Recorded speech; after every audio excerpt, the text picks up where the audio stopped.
Hello and welcome to a new episode of Talking Snooker with Phil Haig and Nick Metcalf. Once again, talking about the game we all love. We are. I'm here on Monday night, and I know the three of us here are struggling a little bit with having stayed up late watching the football last night. Sure, a few other people listening will be in the same boat, but we've all agreed it was well worth it. Nick Owen and Anne Diamond were going on the air when I went to bed, Phil. That's how late it was. Absolutely ridiculous. Yeah, but hell of a night. Yeah, England, Mexico.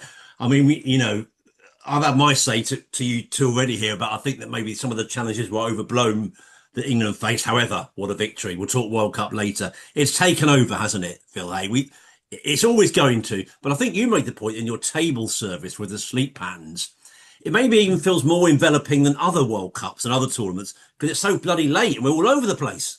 Yeah, I think that's right. Yeah, it's sort of affecting you all the time, even when you're not watching it, because you've been so walloped by it, watching so late in the night. And the deeper it goes, obviously, the games become unmissable. I've been reasonably disciplined with it, not watching too much. But the more important they get, the harder they are to turn down.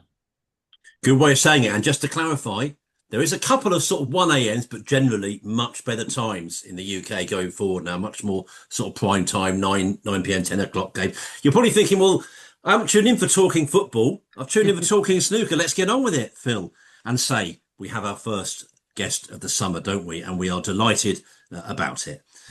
We are joined in this new episode by a player new on tour who in May won through Q School, a tournament he called the worst in the world, on his 14th time of trying.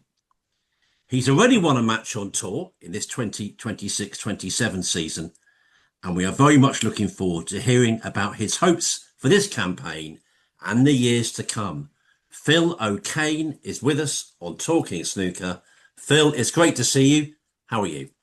Yeah, good. Cheers. Cheers for having me, guys. Yeah, didn't think I'd be doing stuff like this as soon as I am, but I suppose you've got to get used to it, haven't you? Absolutely, and that's part of the spin-offs of doing so well. And listen, we've got lots to talk to you about in detail about that journey in Q School and the brilliance of getting through it. But just a big one straight off the cuff for you. You were completing that victory against Jamie O'Neill, getting yourself on the tour. Tell us about your emotions in that moment and just someone's here about players about joy and relief, but I won't put words in your mouth. You tell us, how did it feel, sir? Can't even begin to describe the emotion. It was just a mix. I was crying, I was overwhelmed, I was relieved, I was buzzing. I was scared about losing, like, because I think I won 50 in the last frame at 3-1. I know I've done it, and I'm on match ball, and I've got tears in my eyes. I can't even see the ball. I've missed it. Then I'm panicking about losing from there. And then it's just about falling over the line at that point. I mean, I've actually played pretty good to win. But yeah, I mean, it was just the best feeling I've ever had in a match by far.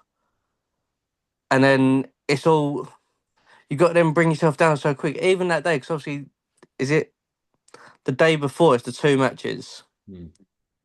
And I feel like once I got through them, I knew I had my last match. I couldn't sleep at all that night. I was shattered the next day. So you're playing on just pure adrenaline. But I mean, to get through, yeah, it means the world to you, doesn't it? It's what we played the game for all these years for, and to actually finally do it and not crumble, that was the best bit. You don't know how you're going to react. I could have easily gone out and just fell to pieces. It's the last time I've ever got to the last round. I've been to a second to last a few times, but getting to the last round, I didn't know if I'd crumble or rise to it. And luckily, I rose to it and played good. I've won a massive frame to go 1-0, and that's what helped me settle. I think I was 50 odd down or something, and I've played a great frame to go 1-0 up. You just settle, and then the pressure kind of goes on your opponent, doesn't it? But So you yeah, were playing someone who had a lot more experience as well, so I don't know what the odds would have been. I don't know. He might have been favourite, but he was. it didn't turn out like that. I had a little look in the morning actually, just out of curiosity. Obviously, not to bet myself, but yeah, I had a little look, and I think he was quite a heavy favourite actually. That was he. But I think I was second favourite in basically every game I played. So I think I had a really bad year that year, and I've won like one match. So I mean, I don't blame them. But I feel like with Q School, it's different. You practice differently than you do all year round. I was a lot sharper for that event than I was playing in all the Q tours. Hmm. So I wouldn't put myself down as second favourite for all them games personally, but obviously the bookies only go for what? they see him results wise. Yeah, and you definitely would have been second favourite at 3-0 down in your second match. When you're Jesus. winning 4-3 from 3-0 down, is there something that even at that point you start to think, well, it could be my time? Yeah, that was the first time because me and Zach, like, we're like best mates. We're sponsored by the same person. We practice together every week. We speak every day. It's like even going into it, we didn't really change anything. We still talked all the time. And I was 3-0 down and I was gone. Like, my new sponsor at the time come up to me, but come up to watch that match. Like, so it was the first game you'd watch me play. I was 3-0 down. I was thinking, I'm going to lose a sponsor here. I'm out. I've got a second event. Like, do I drive home tonight? And then, yeah, I've gone 3-1. And then I've just let my arm go a little bit. And then I've kind of, at 3-all, I was never losing that last frame. I just didn't control of it, to be honest. And then, yeah, I think after I won that match 4-3, I fancied the job after that. Hmm. So yeah, that was a big one. That's Zach Richardson, who's a very good player, isn't he? That's a tough match at any point. Yeah, yeah. Obviously, second round because we knew we looked at draw, and I think I was seeded through. He wasn't, so I think he had to win two matches to get to me, and I had to win one match to get to him. So we was like, don't count the chickens that we could be playing each other yet, because we both still got to win. But then when we got each other, yeah, it was horrible. I mean, I was 3-0 down, and it kind of looked like he felt bad at that point, and then afterwards, I felt bad. I won, but you're playing for your own careers, aren't you? Mhm. And that sort of what you just said there about the sponsor, that sort of is a great illustration of what it's like. You guys, either you're playing sort of the lower reaches of the pro game or the top of the amateur game. Things you got going through your head, which when people are watching the top boys on TV, they're not worried about losing a sponsor who's just coming to No, see them for the first time. There's so exactly. much going on, which Yeah. makes a really hard game even harder. Obviously, yeah, like obviously, the first tournament he sponsored me in, come to watch me for the first time. I'm 3-0 down. I thought, if I was 4-0, it don't look great, does it? How Jack is or how good he is, and even the pressures of the whole tournament. But obviously, to win that then for 4-3 kind of showed I probably had a bit more about me. And even myself, I showed myself it's the first time I've ever won a match for 3-0 down, ever. Oh, well, So I feel Wow. like so many things happened in that week and a half that just kept proving to myself that I was ready and it was my time. Even at when was it? I was 2-all against was it 2-all against Dan Womersley, and I've come out and I don't know what stuck in my head, but I've just said to myself, "It's my time." And it's weird, like so I was 3-all with Dan, and to be honest, I felt like I should have been 16 up at that point. I think I chucked away like a couple of frames, and it was a match where I felt like I was in complete control of, and I was 3-all thinking, "Just don't lose this." And again, I think I've made a good break in the last, but I kept proving I had grit and determination, like. Very good bottle at massive points. I played really well throughout at massive points in the tournament, which is obviously the most important thing. hmm. But anyone can play well when you're 1-0 up, 2-0 up, 3-0 up. But I was doing it like 3-alls playing really good, 2-alls putting away playing really good. Even against Cundy, I've gone 3-2 up. I've had 1-3-2, 17 and sales, I think. Played really good. And then he's 40 odd up in the last, and I've cleared up with 50 to win. And like that, like I said to everyone, I was like, that 50 odd, well, it might have been 40 odd in the last frame from 40 odd down was a better break than the 130 I had like a couple of frames before. And everyone's like, how is that possible? But like, obviously, what it meant to get to the last round and like, obviously, a place where I'd never been before. But yeah, like that, yeah, that's the best break I probably ever made, to be honest.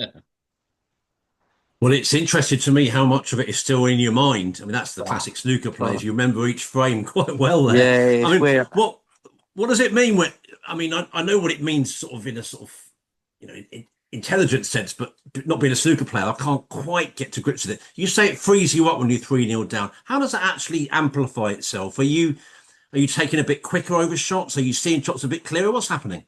Yeah, like, I feel like 3-0 down before I've just always gave up. And I feel like I did give up. I was giving up against Zach. Like against Zach at 3-0 down, I was out and I was ready to go home. I was ready to go to the nearest pub, to be honest. Oh, Um, oh but dear. then I've just started taking on a few more than I probably was. You know, like in Q school, everyone plays to not lose rather than to win. And I've just let my arm go. I've gone for probably every single ball I could see, and they just started going Wow. in. And then, whereas before you're playing more conservative, trying not to give chances away. Whereas I just like I thought I'd just get them open, just try and score, and I did. And yeah, and then even after that, I feel like that shaped the way I played throughout the rest of the event. So I did free up my arm a little bit more and played more to win throughout. Maybe because I had more faith in myself, more belief. Maybe because I realised that way you could put people under pressure and try and dominate rather than being scared to lose. That makes an awful lot of sense. I mean, people like me and Phil on the sort of sidelines, we often say, we don't mean it glibly, we say so much of this game's in the head. But you've already sort of exemplified here just how much it is. You can all play, that's obvious, and you all play Yeah. very well. But how much do you need to have upstairs on days and nights like that? I feel like this year especially, like I've got a whole new team around me. Like I've started playing a different club, different manager, I've got different sponsors, and everyone that just like they believe in you, and then even them telling you stuff makes you then believe it, even if you don't believe it yourself. Hearing it is always going to make you believe it a little bit more. And I thought that's the difference this year. Like I had a whole new team around me who did genuinely believe in me and knew I could do it. And even just by hearing them say it, I started to believe it a little bit more rather than when I'd probably never did before when I was just by myself. Because it, like you said, it is so mental, and you can lose before you even go out there sometimes before you even hit a ball. That's the club in Red Hill, isn't it? Yeah. So It's been the such owner a there, big place for you, isn't it? yeah. So the owner there, Nigel Smith, he's like done more than what you could ever wish to imagine.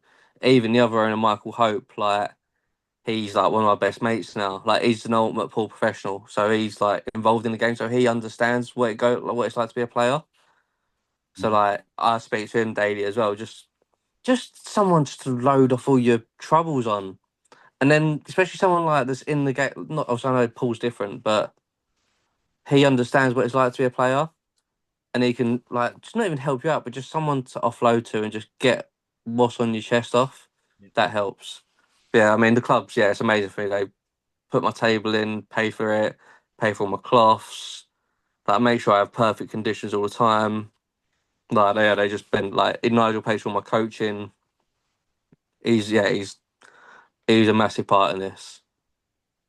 Well, that's brilliant to hear, and those are the sort of things you guys need. And I'm glad to hear you've got such a good team around you. I think we will talk more about Q School, but also first go back down sort of memory lane a bit, if that's all right, and talk about your sort of early days.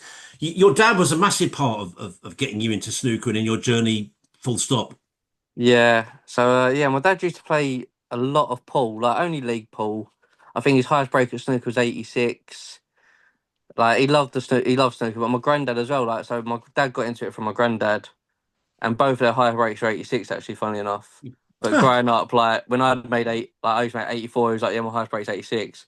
When I said about I made 90, my granddad was all of a sudden his highest rate was 92. Like I kept until I made my first 100, then it went back to 86. But yeah, like my Oh, dad, clever. yeah. Until I made the first 100, he was like, yeah, I can't do that no more. Um, but yeah, like my dad was a massive part. Like we used to go up to the social club around the corner. I used to play pool, and just obviously, I think as an older man, like having your son around you, like is perfect for that. Like you just chuck me on a pool table, give me a few pound. He would have a few drinks at the bar. I'd play pool. Everyone's a winner, and yeah, like then there's a snooker table upstairs. He got me upstairs. Like it was only under over 18s, so he used to sneak me in when no one was about. He used to go in there like I was making like 80s tons when I was young. I'm getting kicked out of people that can't even make 16. I'm like, how's this like? But obviously, them kind of clubs, it's the rules, isn't it? So yeah, then I got called up to play for England when I was 16. That was like I said, I think I said in another interview. It's the first time I kind of thought I'm actually all right at this game. Like it's the first time I saw progress rather than just knocking, doing like getting nothing out of it. It was the first kind of something I got back out of snooker, I suppose. Hmm. So who were you playing with and against in those first England call up? Oh, so Jesus. So who was on my team? I think it was like no one that's actually Sean O'Sullivan was there with me actually. Okay. Yeah. Sam Harvey, I don't know if you know him, he was a really good player about my age. One of Kyron's good mates he was. Mhm. God, who else was on that team? Oh, I'd have to go back for his. I remember on the Scottish team there was Ross Muir. Yeah. Oh God, like Well, some Michael great. Collum. Yeah. Oh yeah, Michael Conley, of course. Yeah, like I said, I was a kid. I don't remember going to it. I don't remember where I stayed. Like, say if my parents would talk about it, like, I wouldn't know where we stayed for that event. I don't know how we got up there. I just remember getting my badge through and like being buzzing. I had a little England Yeah. badge. And then I guess we spoke. You said you went to Pontins, your first one, that Start of the Future event, and then I Yeah, guess you go in from, as you say, feeling like you're making progress, playing well in your own little bubble almost, and then you get in exposure to a much wider range of players. yeah. I was doing lineups, making like tons on lineup. Thought I was basically Ronnie, and then I went up there and I got chucked in the group with like McGill, Jack Jones, Dwayne Jones, Jamie Clark, Kyron. And I was just like, yeah, I don't even think I want to frame all weekend. And I was like, oh, maybe I'm nowhere near. And then I feel like that probably shaped it a little bit because then I kind of realised I had to work harder and I weren't where I needed to be. Whereas before I thought, oh, it's going to be easy. Whereas I feel like it's the first time I thought I went away and actually probably matured a lot in that sense and had to realise I had to work hard. But I Yeah, and I think guess now I've every come, player will have that at some point, whatever stage it is. Someone will have that moment at some stage. yeah, yeah, like I feel like you need to get reality and what it is. Otherwise, you're just going to be delusional thinking. Like, I think after that, I think I come back. My mum said to my dad, she was like, "We need to get a snooker table for him," because obviously I'm going up playing on this like club table with massive pockets. I think those Riley aristocrats at the time, and the pockets were tiny. And I couldn't put a ball down the rail. A black off spot looked like it was a 1 in 10. And yeah, my mum and dad managed to build a snooker room for me at the bottom of the garden. Bought me a Riley aristocrat. Like that was both massive. To be fair, like to me, like all these little parts of the story. You know, you kind of forget when like especially now, like it seems like a million years ago, but obviously without all that, there's no way I'll be on tour now. Yeah, and I think whether it's like you said already, just getting you into the game in the first place, or it's driving you around or helping you with a table like that. Almost all snooker players have a parent behind them, just making their career happen at all, I guess.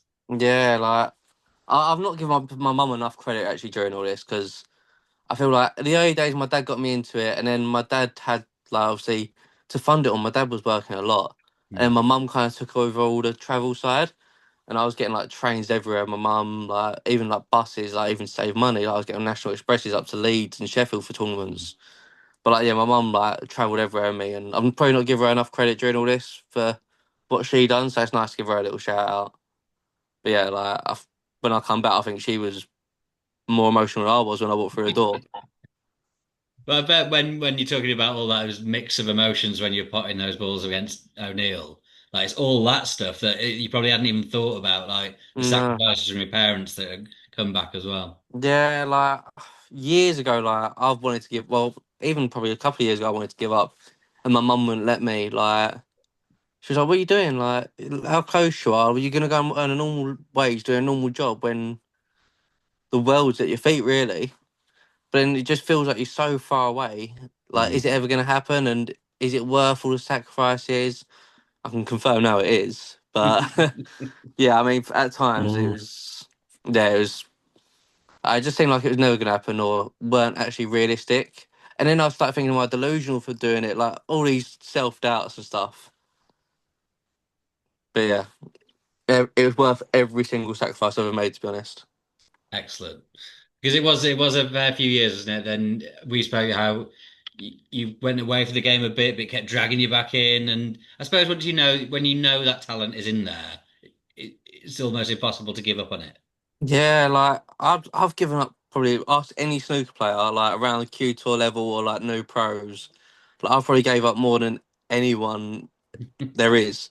Like I love the game, but I've also got a very good friendship group around me as well. Mm. And I didn't want to give up. I didn't want to lose that growing up as a young adult, late teenager, and actually enjoying life. Like I was going out with my mates a lot. I was going down the pub with them, playing a lot of golf, like just enjoying myself. And I feel like being playing snooker, you're skint at that age. Mm. So that was weren't realistic. So I gave up a lot, started doing that, and then I seen all my mates turn pro. I think, all right, and they start playing again. Then I'll stop working, start playing, and then I'd lose a close one to get on or something, and I couldn't take the pain, and then I'd give up snooker and start working. I just kept going back and forth. Yeah. I think it was about 3, 4 years ago. I said to myself, well, I'm never quitting again. And I kind of told myself, look, whatever happens, don't quit, just keep going. Because the amount of times I gave up for a year or two, had to come back, and then it's like you're starting again. Yeah. And I was like, stop giving everyone these advantages and just work hard. Eventually it will happen. And yeah, thankfully. Yeah. Oh, we're so pleased about that. And we're so glad your parents are getting a great shout out here on Talking Snooker. And I know they've been massive for your story. But just in general terms, doing a bit of reading about you, there were some negative voices, weren't there, as well? Not, as well as the positive ones. There's the people, we've all had this in whatever walk of life we're sort of up to, really. The sort of, oh, why are you still doing this? Was that kind of the case as well? People sort of Yeah, doubting you? do you know what? So it's funny. So after I beat Zach 4-3, I was in the hotel bar with my sponsor. We just had dinner. I was actually having orange juice as a disclaimer. Um, and he had a message off someone in the club, someone that he knows, and he was like, "Oh, why have you backed Phil? If he ain't done it by now, is he ever going to do it?" And even that, like, that's in your back of your head. But that was a good. That's I needed something like that at that point to give me that fight and that fire in my belly. But over the years, like, you always get people, oh, why are you doing it? And you do believe it. And like, all my mates are like earning good money, doing good jobs, and they're like, oh, why are you playing snooker? Like, just get a job and just work your way up. Even some family members, like, just get a trade, earn good money. And now I'm sitting there, I'm a professional athlete. Well, sorry, I shouldn't say athlete. I say it to my mates as a joke. A professional snooker player, one of 128 professionals in the world, and I'm living my dream. Like this, like I wouldn't change anything or work any job rather than do this now. Yeah. Who had the last laugh there? That's the way to Yeah, say it, isn't it? Isn't it? 100%. Like when my sponsor showed me this text of someone he knew, I was like, it's just it's loser syndrome, isn't it? It's people that can't do it themselves and they want to try and put other people down rather than cheering. Like I feel like that's why I've grown up a lot recently. I've always been not a hater, but jealous because I haven't done it. The last couple of years, I've really been a supporter of my friends and like cheered when they've done anything, and I feel like that's probably helped me out because you realise not everyone's against you. That if you could be like people are going to be like that for you as well. There's a tremendous amount of wisdom there about human life, I have to say.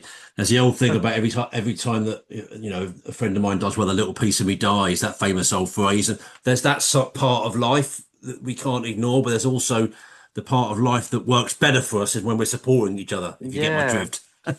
100%. But listen, what we'll do, Phil, we'll have a name check and then we'll ask Phil a lot more about his. He's been absolutely brilliant so far. We knew you would be, Phil. You're a terrific guest, and we should say you are listening here to Talking Snooker with Phil Haigh and Nick Metcalf, and our guest Phil O'Kane. Hello, it's Talking Snooker here, and we're with Phil O'Kane. And Phil, you're talking about you getting on in the game, and you're achieving your dream. Now, just a bit about. Were you also a fan of the game, like watching it a lot? I mean, you've already mentioned Ronnie. I'm going to guess he might have been one of your heroes, but were there others? Yeah, like I loved Jimmy White growing up. Like I feel like growing up, yeah, my hero was always Jimmy White, and then obviously I always hated Stephen Hendry because he always beating Jimmy White. But then it's weird. But then as you start playing, I feel like my heroes changed a lot. Like Oh, right. they started being mates rather than like obviously I started practicing with people like say Mark King, Selby, Jimmy Robertson, Mark Davis, them kind of people. Like people local to me, and then they start becoming not your heroes, but you admire them, didn't you, for what they're doing, and you start becoming a supporter of them rather than I was always been like I love snooker to bits, Hmm. but I can't watch it unless I've invested somehow. Like unless one of my friends are playing or it's a game like like Ronnie Selby, one of them. Right. Like I have to have some kind of something on it, really. Mm. So for the recent World Championship, you wouldn't be watching more than during the Oh night no, type no, thing. You what? World Championships and Masters religious. They're the only Okay. two. Like I'm religious with them. Like I can't miss a session with them two. Yeah, I Okay. should have started with that really, rather than yeah. No, I let like. But then I say if German Masters or something, I was like, I'll never like drop everything to watch them. Yeah. I've got you absolutely. The back to Phil Hagen in a moment, but I'm interested by the article you did with Phil because that kind of brought your story, I think, to quite a lot more people at the time. People were like, God. And what I loved about it was, and I don't mean that in a mean way, I mean it in a good way. You were surprised by how many times you'd gone. You'd like, oh God, yeah, it's quite a few, isn't it? I wonder, did that sort of crystallize your thoughts at all? Yeah, I mean, I thought about. I was thinking about this during the Q school. Like, it probably helped me not counsel it. Like, it felt probably a bit like counselling because you're speaking about all this, and like, yeah, it probably just helped it all come to life a little bit more. Like, I realised how long I've been doing it. Like, I realised why I was doing it and how much it meant to me, and it probably gave me an extra like a few percent. To be honest, like, I'm not saying it's for sole reason. Obviously, it's all me because I'm amazing, but like no, but it definitely did give me a few more percent, and I've definitely thought about that as well. So appreciate it for you shouting me out for that interview. Oh, no problem. If you say counselling, I'm going to be charging you some money there. That's the problem now. I'll pass it on to my sponsor. I'm thinking maybe people will be queuing up to be spoken to by me out of the next queue score. Yeah. Our next cue, so yeah, you're a gold mine. I was getting. No, but obviously, if that any help at all, very glad to give it. But yeah, it was interesting. I just, I was interested in your story because I'd just seen your name and like we'd never spoken or anything before, and it is hard, like you explained. It's a slog, sort of mentally. Everyone loses a lot of matches, even high up the sport. It's a lot to deal with. Um, hitting the glass ceiling a lot of times. So I Yeah, was just intrigued to hear your story, and I thought you told it brilliantly because um, it was ideal that you then then got on because it was a lovely message to keep yeah. persevering. And as a disclaimer now, I love Q School. It's not the worst tournament in the world. It's brilliant. I said that actually as I walked out. Do you know Mark Williams, the security man? Yeah. Yeah. I said that to him on the way out. I was like, I'll take that all back. By the way, brilliant tournament. And then, so I don't want to skip forward too much if Nick had some of the questions, but then coming on tour, I mean, you've been in and around professional matches quite a lot, but has it been any different to what you expected, or were you just sort of aware of it already?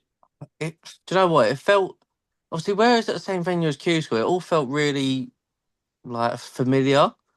But then I went out there and I Yeah. just froze that Fat China one. I just froze. Like I played probably 10% of what I could, and it's still because it's not even the money because you guarantee the money at that point, but the ranking push. You start thinking about all that and like I need to earn this. Like you have a figure in your head how much you need to earn and over 2 years and like you see that as an opportunity, like because it's a big one for money.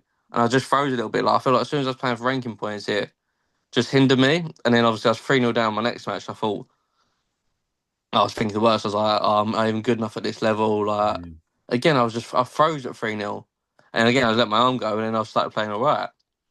But yeah, I think I've said that this before as well. But like even the next day after winning that match in the Wuhan, I felt more at ease. Like I was in the practice room, didn't feel like the new kid on the block. Like first day at secondary school, I felt like I blonde a little bit. And then even like you're speaking to like I've said this to like my partner. I was like, when you're at work, like you're around the same people all the time. Like I've been at work at Q Tour for years, familiar people. Like you know who you know, like everyone's your friend. You know who you don't get on with, who you do. Your crowds and cliques you hang around with, and you go on this new tour and it's 127 different people you haven't spoke to in like ever, Yeah. and you got to find your feet again. And yeah, it felt very much like first day at school and. But yeah, I mean, like I love like after I won that Wuhan, I felt a lot more settled. I'm looking forward to more and more tournaments. Like, I'm looking forward to his next group of like the qualifiers coming up. Even like the draws coming up. I looked at the draw like for the last one in my bracket it was like Higgins and Judd, and I'm like, is this really like? That's But just great. to say, you did play Judd, didn't you? A match you've mentioned quite a lot of times, which is a lot. So it's not as if you haven't played these guys at times. No, it's just like I feel like now you deserve to play them, whereas before I was probably lucky to play them. Like I feel like now, obviously, because I'm on tour, like we're both fighting for the same ranking points for the same.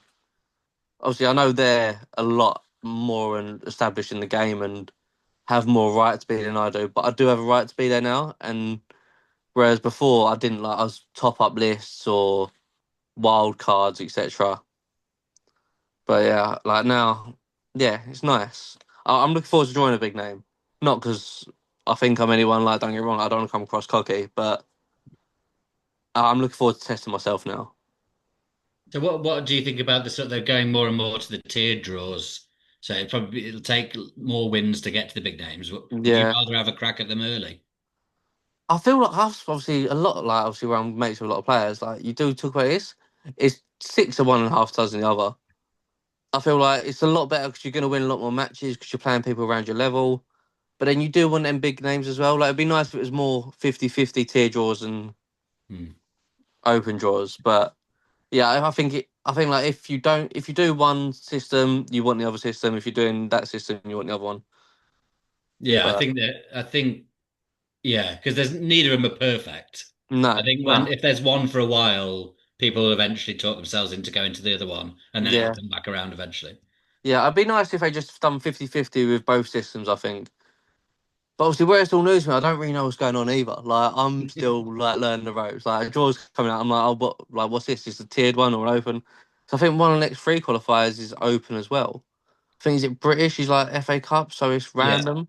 But Yeah. again, like I'm like, obviously, where I've not had anything to do with it, I'm learning the ropes as well. So yeah, I could be yeah, it is a drawing mix. Ronnie or Sean O'Sullivan. Who knows? Well, even the Chinese, because WST did that explainer on all the Chinese events, and even most of them were all different. Even the tiered structures were slightly different. So Yeah, it's probably just best to turn up with your queue and just to play, that's the not thing. worry Just wait about for a too draw, find out what day you're playing, and just travel up. much. So, are there any? I mean, I'm sure there's the obvious ones, but any tournaments or venues that you've been itching to play for all these years that you're going to get a go at? I wouldn't say like to say I've played in like a UK Championships, World Championships, like even if it's at Ponsforge or wherever, like that would be a massive tick off the bucket list. Mhm. I love the shootout. I've only played in it once behind closed doors, so it'd be nice to do that with a crowd. Yeah, I mean, I'm buzzing about that one. Um, yeah, I think the UK's and Worlds, they're the two bucket list ones, and they're the ones when you grow up, you watch them on TV. Like even if you're in the qualifiers, you can say, "Oh, but you know, like when you're watching the final, like weeks on." But I played in that tournament. Like, I was one of the players in that tournament. Like, I think that's still surreal to say. Yeah. And then, I mean, yeah, and without sort of answering it for you, I imagine the Crucible is what everyone says for this. Yeah, yeah. I mean, that's bucket list, isn't it? Like, I went there with Jack Jones when he got to the final that year. I was going Mm. to within most matches, and like even like going behind like behind closed scenes and like in his players' room and practice room, and I'm there. I'm like, whoa, like like this is what you play for, and I was like, obviously, so you want to be there yourself rather than picking balls up someone else. You want to be the one playing. But yeah, I mean, obviously, like I said before, there's always goals and it's obviously a goal, and I'm not going to make that a goal until probably the World Championship qualifiers do come round. Hmm. So there's no point. I don't want to write off a whole season and say qualify for Worlds is my goal, where I'm discarding another 20 tournaments before them. Yeah. What was that like for a ride that went Jack all the way to the final? Because that when he was getting interviewed afterwards, it almost felt like he didn't really know how he was doing it, but because he always said not that he couldn't do it because obviously he could, but he wasn't even like playing out of his skin. It was just Yeah, he just kept winning. yeah. Do you know what? He's someone that's very, he knows how good he is. Like, even when we was juniors, like, he was always one of the best. Mm, And I feel like he just never, like, I don't know, I feel like his game just suits that tournament. mm. Like, in practice, probably everyone's the same, but he's so much more, like, flowing and quicker. But I feel like he just don't, he gives 110% every shot. I think someone like that, it'll do him a favour and he knows that it'll get him far. Whereas other tournaments, you probably don't give 110% a shot, and probably why he gets found out in other tournaments rather than the worlds. But yeah, I mean, to hear his emotions, like what he's going through, like even mid-session intervals, I was sat down with him, like, or say if I weren't there for a session, we was on the phone, like just hearing his side of it and like what was going through his brain probably helps me as well. Mm. So obviously that's somewhere I want to be one day, and knowing that other people do think the same with you, and it's not just you that's going through his mental tortures, and other people, even when you're in the final of the worlds, they're thinking the same things you are. Like you're not an alien out there. That's really interesting. That must have been a really good experience to see Jack go that far. I always remember that morning he beat Judd. That was a spectacular Yeah. victory. It really was something special.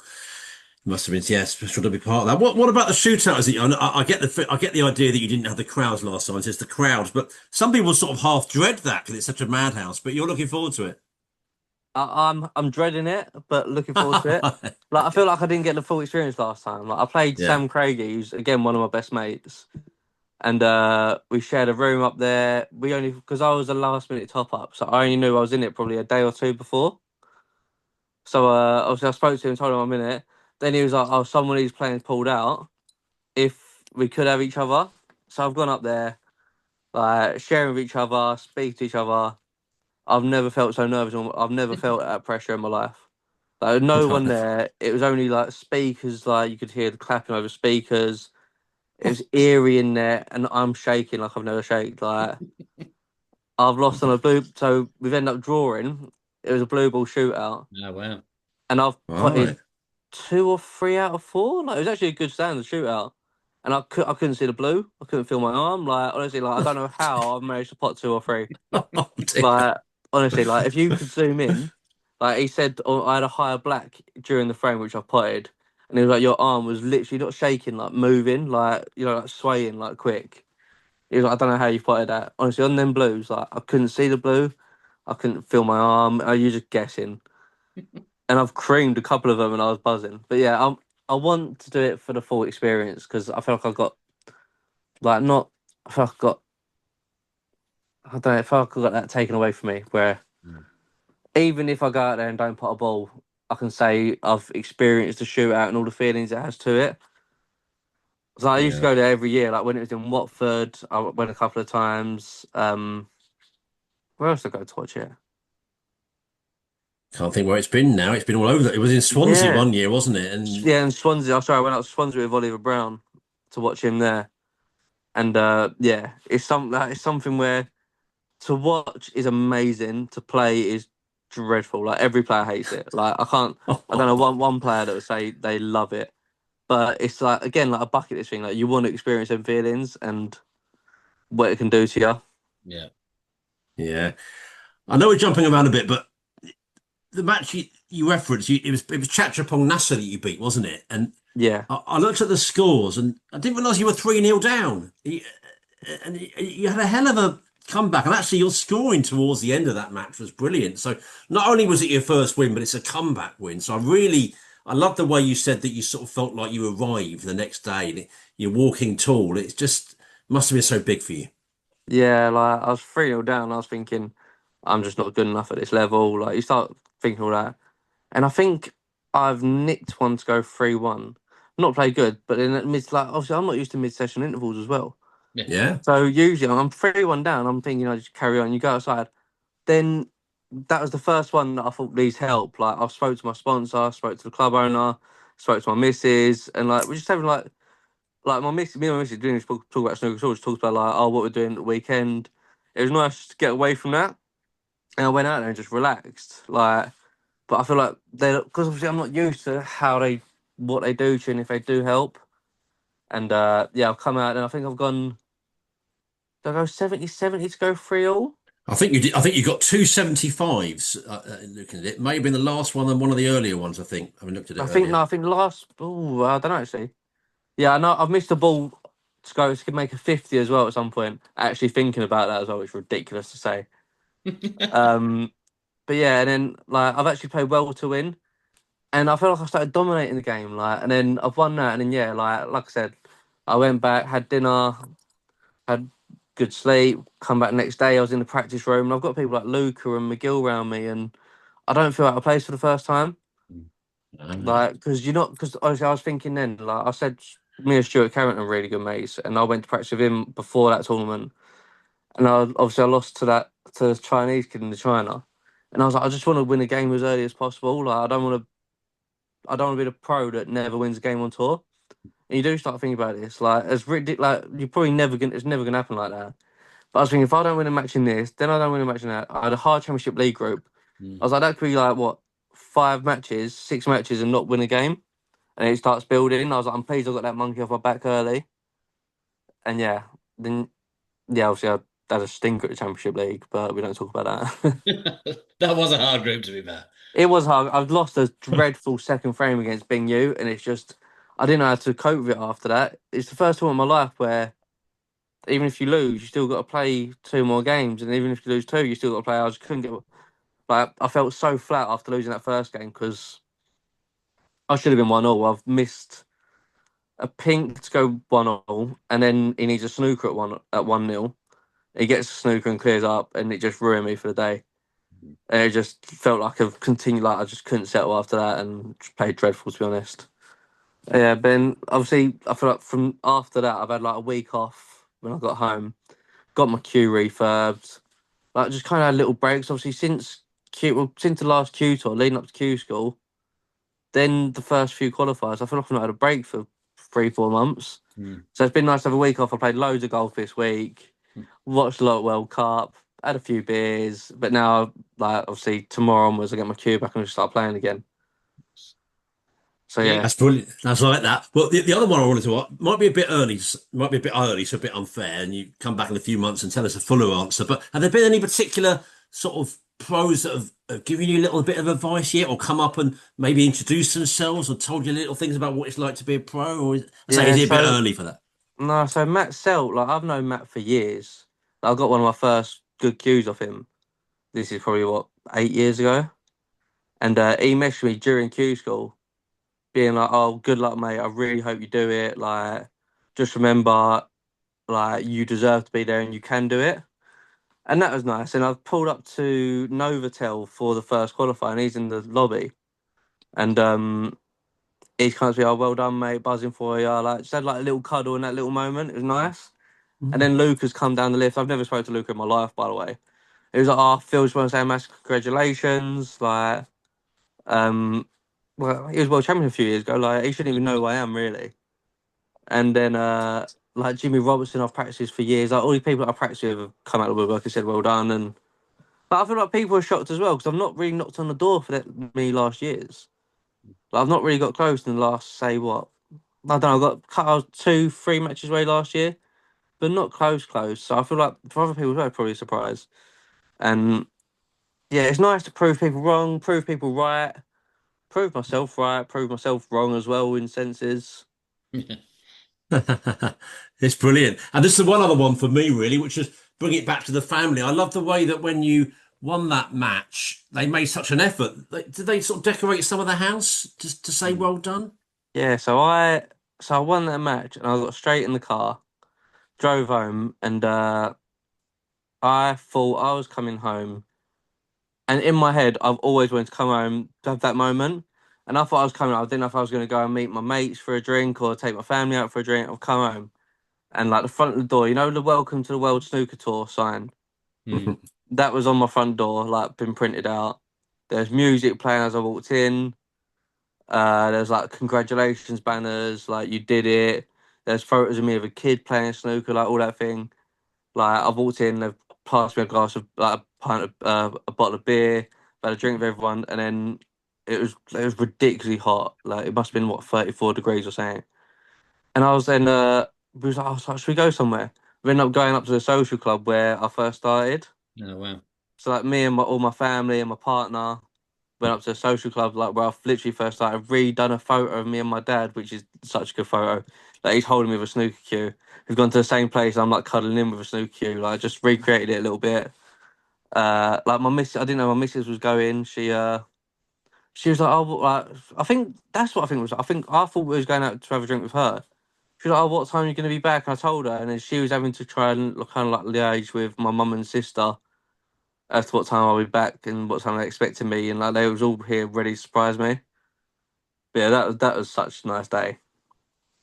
Lovely. That is a very nice. So we'll probably have to wrap it up in a sec. You've been very good with your time, but I know you've mentioned a few people that helped you so much so far. You probably want to shout out the whole lot, who are all the sponsors in the club and No, I everything. don't. When I forget someone now, I'm going to sound like a riot. My mum and dad, firstly, I wouldn't be able to do it without them. my family, my partner, she's been a rock. Like, obviously, she knows there's not that much money in the low end of snooker, and she's not once put pressure on me to go and earn money elsewhere to do life we need to. So this is all for her as well and us. My sponsor, Coin Presso, Liam Ross, who was there literally 5 years ago when I'd given up and literally made me start playing again. I was never going to play again at that point. My new sponsor, BJM Construction, Brian McGinty, he literally backs me last minute at Q School when I weren't even going to enter it. The club, Spots and Stripes, Red Hill, Nigel Smith and Michael Hope, like they do everything off the table. The club, like, to give me the best conditions, make sure I'm happy, and kind of treat me like a little bit of a superstar, to be honest. Yeah, like even stuff like my nan and granddad, they knew, more like love snooker and got me into it all. Like my friends for being little haters. Like, and a big shout out to George Davis because I beat him at golf today. We knew that was coming. What was it? One of the thing I wanted to ask because there was times when you were working away from snooker and you were a lift engineer, weren't you? How did you find that? Because sometimes you speak to snooker players who had jobs away from snooker, and it's not what they want to do. But in a way, they really enjoyed it because it's just so much less pressure. I hated every second of working. Like honestly, like I loved the social side. Like I feel like I've mentioned beer so much today, but yeah, like every day after work, you go and have a couple of beers. Like I loved the freedom like that, but I hated getting like I'd have to get up at 6:30 in the morning. Like hated it. Like, I hated being a normal person, which sounds really, really stupid to say. But getting on a train and people aren't looking at you. Like obviously, when you're a snooker player, like you're in a snooker hall, people rub your ego. People know who you are. And yeah, I hated just being a normal person, going doing normal wage. Not it was fun, exciting. Like snooker's a drug in it. Like you play it because you're addicted to it. You want to win. You get that thrill of playing and competing. Whereas doing a normal job, I just couldn't get that, and I was never ever ever going to be able to just work. So thankfully, it's to pay off. But yeah, I even done like sprinkler fitting for a while, and I got sacked there. That's another reason why I started playing. Like I was dreadful at it. Got sacked. And I was Why like, did I you better get stop. sacked? What were you doing that was wrong? Everything, obviously. I just couldn't fit sprinklers. I guess that's the obvious thing, yeah. Yeah, I tell you, it's still the manual labour. It's not me. Like I'm not someone that thrives off it. And Yeah, especially when you play snooker, you're like, if you're your own boss, you know what you're good at. You know how to manage your own time, and I feel like you're an adult before you grow up playing snooker. that's true. Actually, I think we've had some of the really young guys on tour on here, and they're very mature. Like Liam Pullen's the one that stands out for me. Liam Davis as well. Yeah, Yeah, they speak like people far beyond their years. yeah. I feel like you wrapped around adults all your life, ain't you? Hmm. You wrapped around gambling, drinking, adults. You'd have to learn how to manage yourself and put yourself across to people. And your social skills do improve so much being a snooker player because you need to.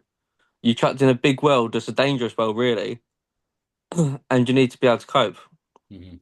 I feel like you go one way or the other. But yeah, like the boys you mentioned, like honestly, top blokes, and yeah, do carry themselves so well. Hmm. Yeah, for sure. Um, I think we should probably let you go unless you got anything else, Nick. No, I think that's it. I mean, just a general one. You sort of answered it already about the future. Get as many wins as you can. I think is the big target for Yeah, certainly short term. But you want to kind of just have the very best experience you can for your first season, eh?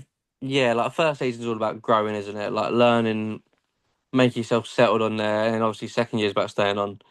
Like obviously, I want to try and earn as much money this year as possible to make the second year easier. But I don't want to be on it just for 2 years and just drop off and have to do it all again. Like I want to be able to be settled and make this forever now. Well, Absolutely.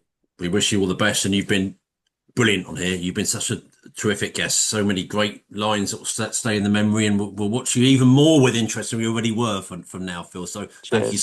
thank you so much, sir. Cheers, mate. Yeah, much appreciated. Really enjoyed that chat with you before Q School. I was delighted for you doing so well. And Yeah, done you yeah, a best favour, really, wishes. didn't it? And You're yeah, welcome. we'll see you around on tour this season over Yes. the next few seasons, hopefully. Yeah, definitely. Cool. Well, Cheers, Right, let, appreciate it, guys. Phil. Cheers for having me, guys. Speak soon. All the best. Bye bye. We'll let you to see. Phil's about to go and text his mate now that he's beat at golf early and rub it in. We know he is. That's what it's all about. He was saying had the perfect night beating his mates. Phil, you know about beating your mate, don't you? Me at the Tony Mio. You know all about that. That was good fun, wasn't it? I really enjoyed that. It was some great lines about. I love the perseverance stuff, and just it's a sort of fascinating journey he's been on already. And yeah, like so many people know a bit more about his background now, and I love the effort that the family made there. That was quite sort of quite quietly moving. I thought that to go back there, see all that, and that effort would have meant an awful lot. I could almost place myself there in some ways. Do you know what I mean? Oh, see, that's a huge sacrifice. It's not. Snooker's a difficult sport to get into for those reasons. It's not buying your kid a dartboard and a set of darts for 30, 40, 50 quid, whatever. Building a snooker room, putting a table in it will have taken some sacrifice. So yeah, that's why I asked him. It's all part of the journey when you put in those balls, like you asked him right at the start, to get on tour. That's years and years of your sacrifice and other people's sacrifices and so much hard work to pay off. And then that's also a mad thing, though, isn't it? Because getting on tour is such an achievement, and then it all starts again, which he's just finding now. So yeah, delighted for him that he's got that first win under his belt, and glad he's getting his feet under the table already. Because yeah, that's such a massive high, then you've just got to recalibrate and go again, haven't you? So that's what he's on now. But yeah, a likable man for sure. Very likable, and I love that the Lucas story as well, and Yeah, the Matt Self very interesting. All great stuff. So I hope you enjoyed it out there. I'm sure you did. I can sense we're going to do a little bit more than an hour now because of the time, but maybe not much more. We'll try and get through the last bit as best we can, and say with thanks to a top guest, Phil O'Kane. You are listening here to the Talking Snooker podcast with Phil Haigh and Nick Metcalfe. Hello, it's Talking Snooker here. The Championship League continues, Phil, in Leicester. And you've had a few words about it. We'll come to that in a little while. But last Monday, let's go through some of the results then. Hossein Vafai won his group on table one that day. 7 points from three matches, finishing two ahead of Fang Zhengjie and three ahead of Florian Nuzler. Noppon Siankan won the other group that day. Three players finished level on 6 points with the same frame average. That was quite something. Noppon, Liam Davis, and Ben Wollaston. Noppon won the group because he made the highest break of 1-2-3. Last Tuesday, it was Elliot Slessor and Jimmy Robertson going through. Slessor won two matches and drew one for 7 points on table one. He finished 2 points ahead of Lu Wenwei and three ahead of Liam Pullen. I see Robert Milk lost all of his matches in that group. Jimmy Robertson finished on 5 points to win his group with Martin O'Donnell and Anthony Kowalski on 4 points. Hamad Mir with two. So a close group, that one. But nothing closer than the Noppon group, Phil. That was right to the wire. yeah, that's unusual, isn't it? You would feel unfortunate to get 6 points and not going through, but it does happen. I think you can get seven and not go through sometimes, can't you? But yeah, I suppose that's what happened. It can happen. I'm not sure what the high break was there, but that's what it must have gone down to. But Well, I think it was 1-2-3, wasn't I it? think 1, 2, 3. Sorry, yeah. But yeah, I think Ben more than anyone. Ben Wilson finishing third on 6 points. It's very unfortunate. But it has generally been, and I think all four of those groups mentioned will be the case. There was the top seed coming through. It's mainly either been the first or second seed in each group progressing, not entirely, but more so than you might think in these short formats. We sort of always think anything can happen in these, but season so far, it's not been anything can happen largely. It's mainly been the bigger names. And that was the case on Wednesday as well when Chris Wakeling won his group and Leipe Fan topped his. That Chris Wakeling was the group that I was looking forward to. I mentioned it on here, but Sam, I'm not sure why he did actually. I've not asked him, but Sam Craigie was in that group, but he pulled out and Luke Pinchers played instead. But Yao Peng Cheng went into that having won a load of games, but actually when I saw him, he didn't seem to be playing that well that day. Really, he finished third in that group.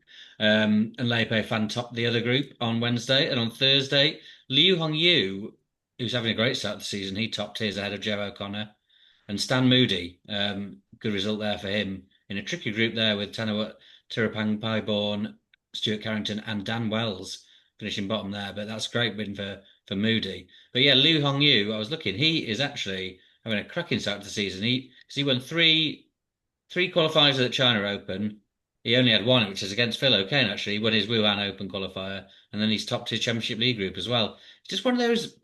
I mean, there's so many good rising Chinese players. They can get lost in the shuffle sometimes unless they're right at the top. But he's only 22.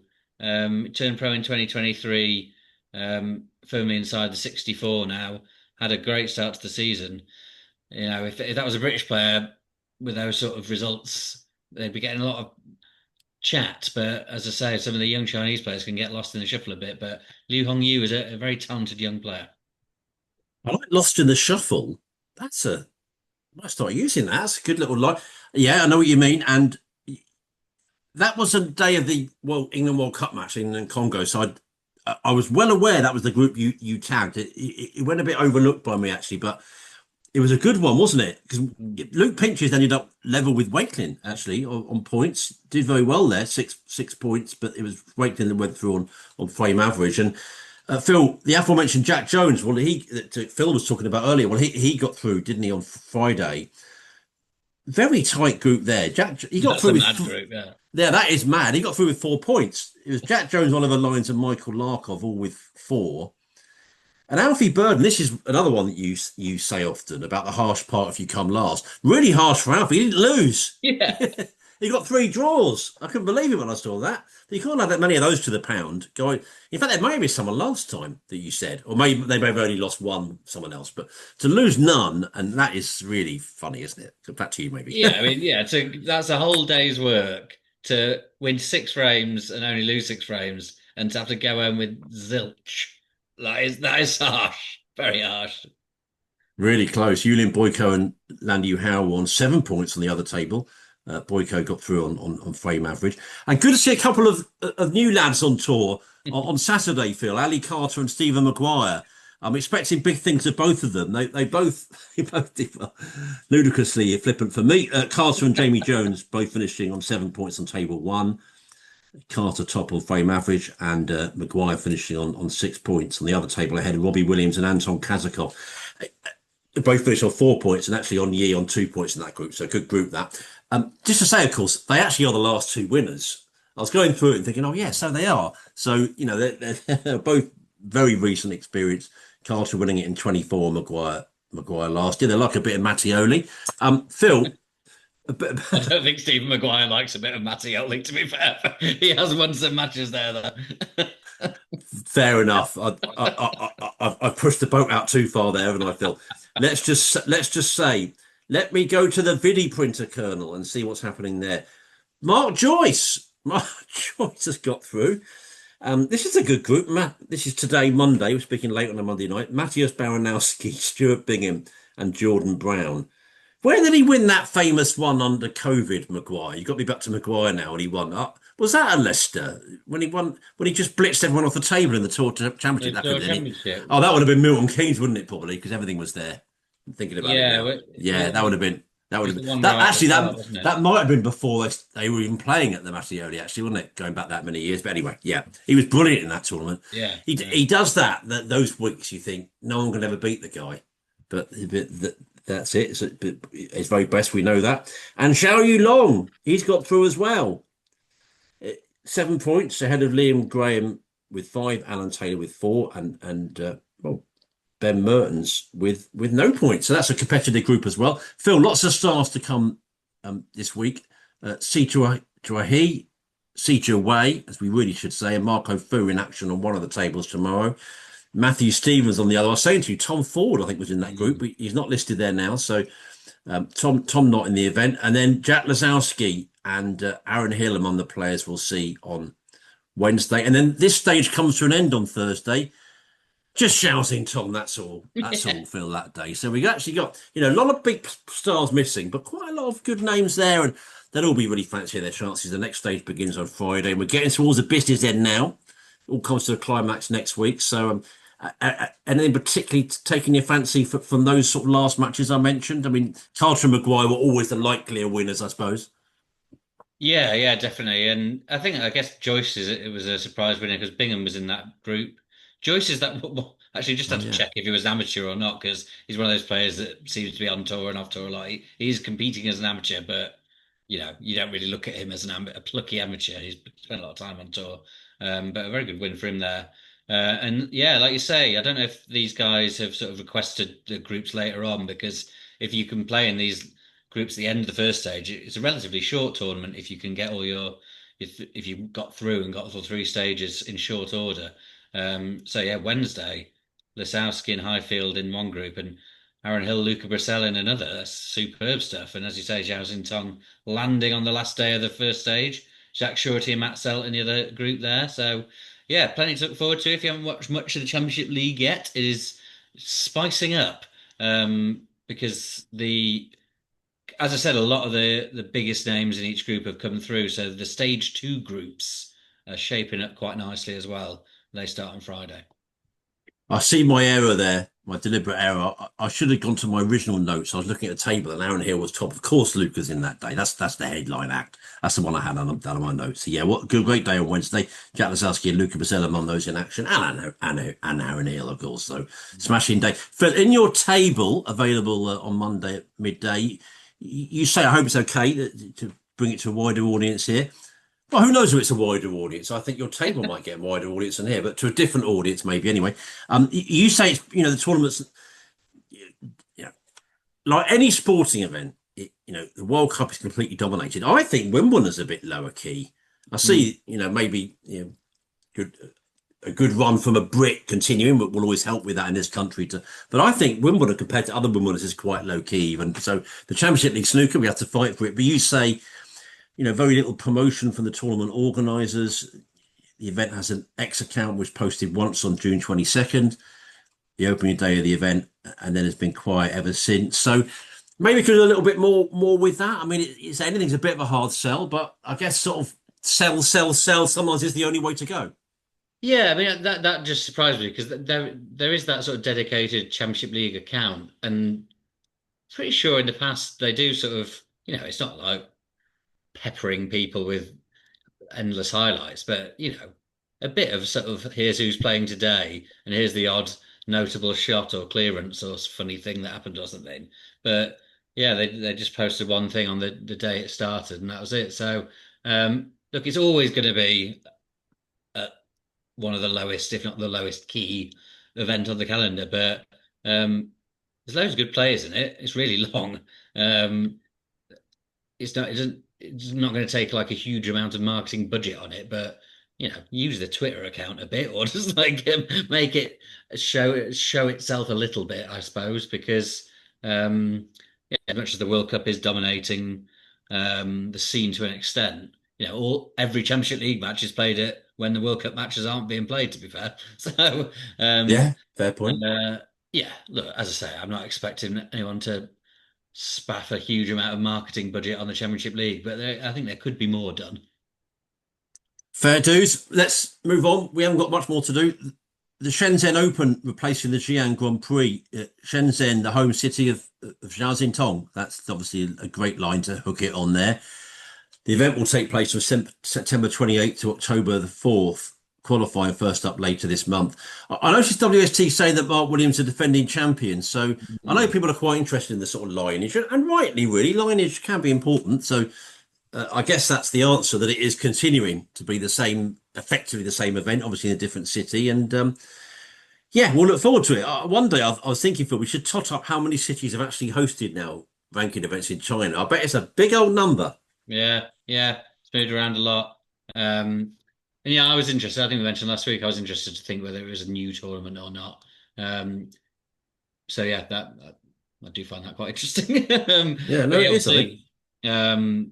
Yeah, but same prize money, same format, and everything. And Mark Williams will defend um, the title, a different named title, so it's a bit odd. But yeah, fair enough. I think the apparently is the promoter, same promoter, just wanted to move it from Xi'an. Not entirely sure of the reasons, but that's why. But yeah, that's all sorted because that was a slightly mysterious name on the calendar where it just said China event. So we now know the answer. Well, I'm wary of time now. I mean, I think whoever we are, certain elements of the game float our boat more than others. And this is something right up my street, which is Jason Ferguson saying that the sport will target a place in the 2032 Olympic Games in Australia. This is what Ferguson said to JoJo's Cross Borders. He says, snooker is a huge sport. It might be the biggest sport not in the Olympics. For new sports to get in is a huge challenge. We need to streamline our efforts, join forces and go forward. Our target is Brisbane in 2032. We have snooker on the ground in Australia and a great champion in Neil Robertson. We have a global sport in key markets. We have everything going for us. I spent a lifetime knocking down doors that were locked.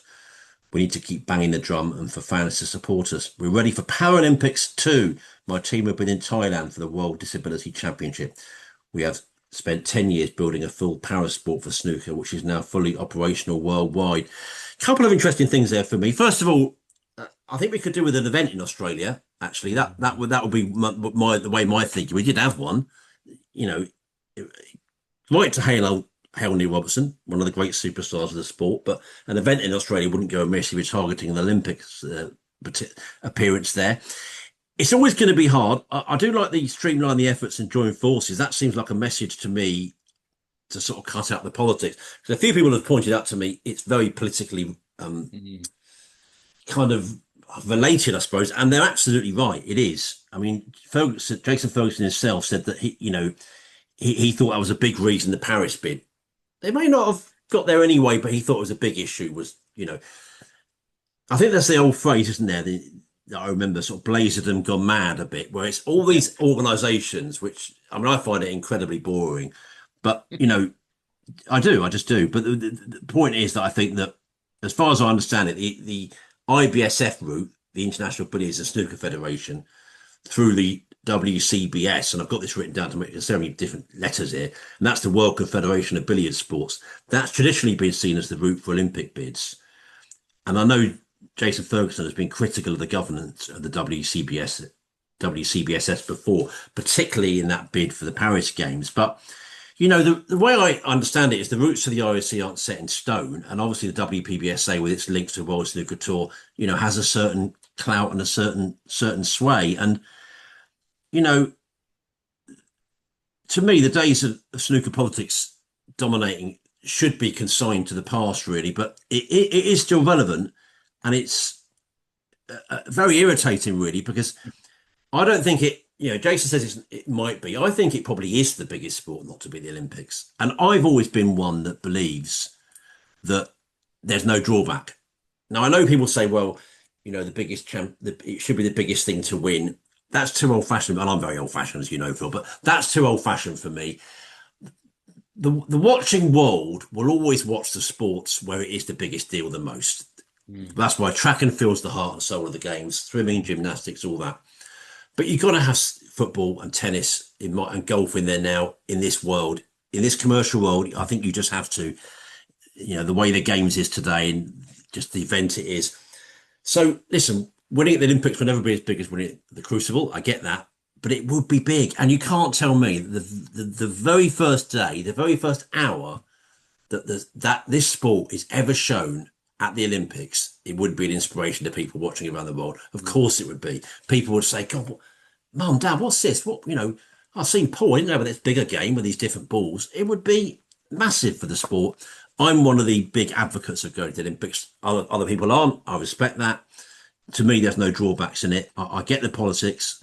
I'm pleased to see this, and it might not happen, but let's try. And let's get it back in the mind of the IOC and let's keep going and, be as relentless as we can be. I say we, I'm not doing much about it, but those in power in the sport, you get what I mean. Yeah. And Jason Ferguson, a bit of a rallying cry. I've heard other people say it's a funny game to target because Australia's an outdoors culture. Yeah, I get that, but got to start somewhere. There's always reasons to not do it. I see. The other problem is the IOC love their young trendy sports like breakdancing, and breakdancing, one of those that beat Q Sports for the Paris Games. So that's the other. I think I know where you stand. As you said it before, you would generally agree that it would be a good thing. I know there's snooker politics. I think that can be overcome, and because you can't tell me that other sports at the games don't have their own internal political issues. But think that's holding back the possibility of snooker and maybe other cue sports going to the games is so annoying, Phil. Well, yeah. That's why it's cutting your nose off to spite your face, isn't it? Because it would be beneficial to any other cue sport that would be interested in getting there, not just snooker. Yeah, no, it'd be great to see it played on that stage. You never know how big it would be. I don't think it would be as big as the World Championship, but some sports, you see the top tennis stars take it extremely seriously, and they've got huge tournaments of huge money to be playing in away from the Olympics. But it means a lot to those guys. And even in football, clearly it's not the World Cup, but certain countries, certain football cultures take it very seriously as well. Um, so yeah, I mean, it'd be fascinating to see where it would like land in the snooker sort of ecosystem. Um, but it would be high up. It's an Olympic medal. People would say that that's naturally going to be taken very seriously. So yeah, would love to see it there. Would love to see the funding that it would unlock for grassroots. That's probably more important even than the medals that would be won. But we'll see. I don't know what the odds would be. I would imagine they're still quite long, even though people Yeah. like Jason Ferguson have been working on this for a long time, and they obviously think it's good to have that in mind. It's not just it's good to have a year and a venue in mind that they're targeting, rather than just the sort of more vague bid idea of hoping it happens one day.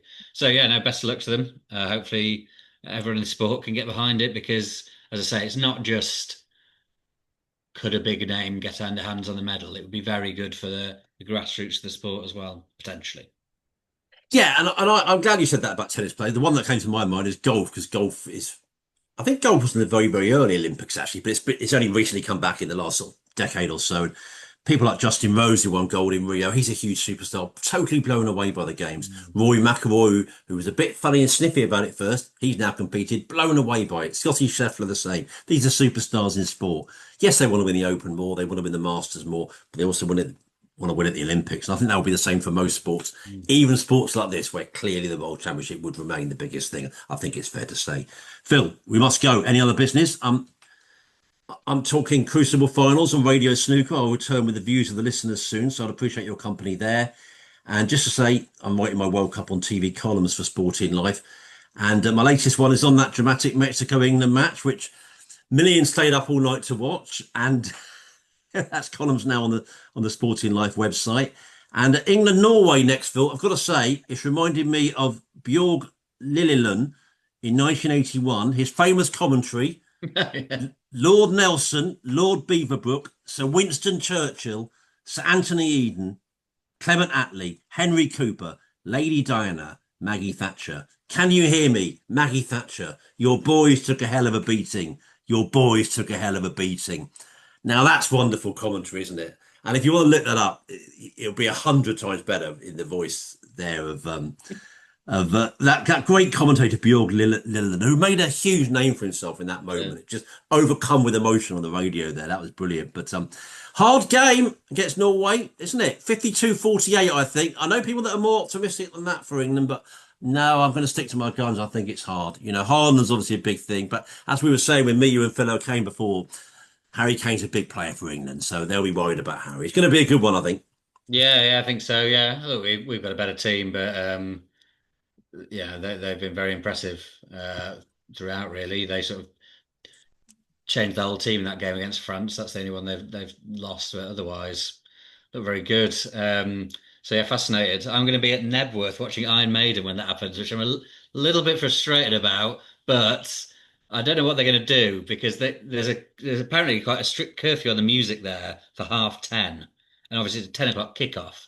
So Wow. hopefully the boys in Iron Maiden will sort us out and just stick the football on a screen or something, so we can watch Run to the Hills and then just crack on with the second half of the football. That's brilliant. Did I hear something about fear of the dark? I thought we Yeah, all got fear of the dark, Phil. yeah. I'm very looking But forward to it. I've never seen Iron Maiden before, so I'm buzzing about the gig, but it's slightly frustrating. It's on the same night as that. makes me think of my brother Simon. He used to see them years and decades ago. And actually, my neighbour saw Metallica actually the other night. So it's great. These bands are so old, but they're still touring. Must be a real sort of joy for you to see that. Yeah, I expect you'll find a way of following it. They might finish a bit early. We'll see. 10 o'clock Well, the kickoff, worst isn't thing's it? the worst. I'll have it on my phone, but Hopefully, because they're all big football fans. They're all big West Ham fans. I think Steve Harris is Ah. basically. So I mean, it'd be quite a spectacle if they put it on the stage, on the screen, on the stage, and the whole crowd could watch it. That'd be great. That would be good. You know what we're doing now, Phil? We're doing a likely lads, aren't we? We're avoiding the result. At least Yeah. I am. I don't know if you're still doing it. Yes, I am. We're avoiding Spain, Portugal, where we left it. We're going back to it. And I said to you on text, it's about time we gave the listeners a cultural reference from about half a century ago, isn't it? And also, before I go, it made me think, I've got to have a little burst of, oh, what happened to you? Whatever happened to me? What became of the people we used to be? One of the great themes and one of the Mm. great comedies, Phil. We must go. Snooker continues with the Championship League in the days to come. And I've loved your company. I know that you'll continue following the beautiful table game and see you next time. And thanks for setting up Phil. It was a brilliant guest. Yeah, always a pleasure. Thanks for listening, everyone. And thanks again to Phil O'Kane for coming along. Very much enjoyed his company. Speak to you all very soon. Keep your thoughts coming on any snooker matter too. Tweet us at Talking Snooker or email talkingsnooker@yahoo.com. From your old friends, Phil Haig and Nick Metcalf. Cheerio.